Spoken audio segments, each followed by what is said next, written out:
The so-called greening subsidy costs the European Union £10.6 billion a year, making up a huge chunk of the Common Agricultural Policy's cap £51 billion budget. But despite spending more than the UK's net contribution of £8.6 billion from last year on the project, just 5% of the EU's 150 million hectares of farmland have been made more ecologically friendly as a result. Samo Jereb of the European Court of Auditors said greening remains essentially an income support scheme. As currently implemented, it is unlikely to enhance the CAP's environmental and climate performance significantly. Just 5% of the EU's 150 million hectares of farmland have been improved. Auditors who revealed the shocking figure warned that the system had not only failed in its goal to make farmland greener, it had also made the subsidy system even more complex.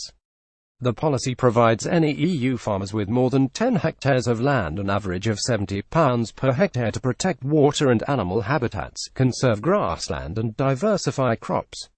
A spokesperson for the Department of Environment, Food and Rural Affairs DEFRA said British farming policy could do better after the nation leaves the bloc's bureaucracy behind.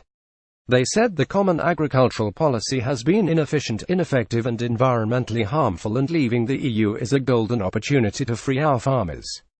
The so-called greening subsidy costs the European Union £10.6 billion a year. As we prepare to leave the EU, we will work with our food and farming industry, as well as environmentalists, to change the way we invest in our countryside and better support our farmers to protect wildlife, enhance the environment and improve land use. President of the National Farmers Union Marek Raymond added, for decades, UK farming has been subject to policies set at a pan-European level, implementing successive CAP reforms driven from the European stage. Once we leave the EU, we will have the opportunity to develop a new deal for British farmers and citizens, one in which farm businesses are provided with the incentives, rewards and means to become more profitable and resilient, and to better meet the expectations and needs of society at large. Despite widespread criticism, the European Commission defended the measure. Meanwhile, the European Environmental hit out at the system as just green window dressing, blasting the European Commission for not paying out to farmers with a results-based strategy. However, despite widespread criticism, the European Commission defended the measure. They told the European Court of Auditors the subsidy has the potential to enhance the environmental and climate performance of the CAP compared to the period before its introduction.